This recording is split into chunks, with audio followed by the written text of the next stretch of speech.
নমস্কার। আজকে আমি দেখাবো যে ইতিহাসটা কিভাবে পড়তে হয়।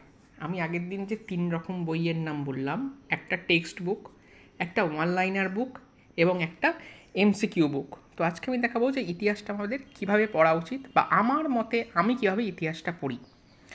প্রথমে টেক্সট বুক থেকে আমি যখন একটা টপিক পড়ছি, অসহযোগ আন্দোলন যেমন, ঠিক আছে? অসহযোগ আন্দোলনটা আমি পুরো টেক্সট বুকে এখান থেকে পড়ছি।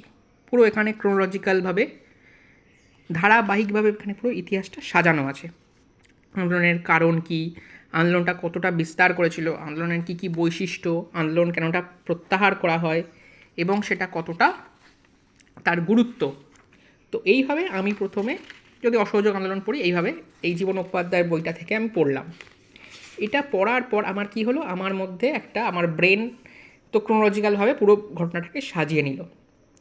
এরপর আমি কি করব, এরপর আমি এই অসহযোগ আন্দোলন এই রাজু সেটের মানে ওয়ান লাইনার বইটাতে কীভাবে আছে সেটা আমি দেখব। এখান থেকে অসহযোগ আন্দোলন শুরু হচ্ছে, বুলেট আকারে দেওয়া এখানে সাজানো আছে, মোটামুটি 15-20টা বুলেট এখানে আছে। এই পয়েন্টগুলো হচ্ছে বেশি ইম্পর্ট্যান্ট পয়েন্ট। তো এই পয়েন্টগুলো আমি নোট করে নিলাম। এই পয়েন্টগুলোর উপর বেস করে কিন্তু ম্যাক্সিমাম এমসিকিউ আসার চান্স আছে। তো আমার কাছে একটা ডিটেলস ইতিহাস আমার তো ব্রেনে স্টোর করা আছে, অসহযোগ আন্দোলন, যেটা আমি জীবন মুখোপাধ্যায়ের বই থেকে টেক্সট বুক থেকে পড়েছি। দেন এখান থেকে যখন আমি করলাম, একটা রিভিশন হয়ে গেল আমার, ওয়ান লাইনার রিভিশন। দেন আমি কি করব, দেন ফাইনালি লাস্ট যে এমসিকিউ বইটা আছে, সেই এমসিকিউ বইটা থেকেও এখানেও প্রচুর ওয়ান লাইনার ইনফরমেশান আছে বুলেট আকারে। পরপর ঘটনাগুলো এখানেও সাজানো আছে, কারণ এই সমস্ত বইগুলোই আমি বলেছিলাম অথেন্টিক বুক এবং এখানে ঘটনাগুলো পুরো ক্রোনোলজিক্যালভাবে সাজানো আছে। তো এখান থেকে আমি দেখে নিলাম। দেখার পর এই বইটাতে যে এমসিকিউগুলো আছে, সেই এমসিকিউগুলো আমি এখান থেকে সলভ করব। এইভাবে আমার এক একটা টপিকের ওপর পুরো ডিটেলসভাবে প্রিপারেশান রেডি হবে। আমার মতে ইতিহাসটাকে এইভাবে পড়লে ইতিহাসটা অনেকটা মনে থাকবে।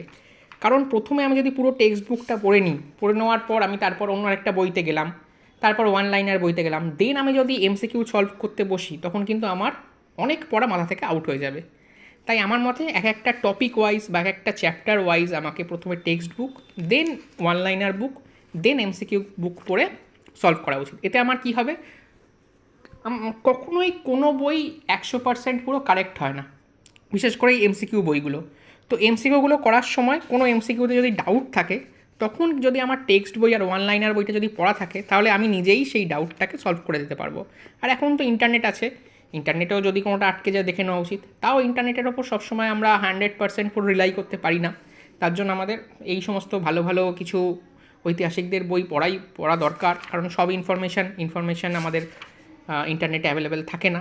তো প্রথমে টেক্সট বুক, ওয়ান লাইনার, এইভাবে এগিয়ে যাওয়ার পর মোটামুটি জিনিসটা পুরো আয়ত্তে এসে গেলে দেন এমসিকিউ বুক সলভ করে পুরো চ্যাপ্টারটা সম্পর্কে আমাদের গ্রিপে আনা উচিত। এইভাবেই আমার মতে পড়া উচিত। নমস্কার।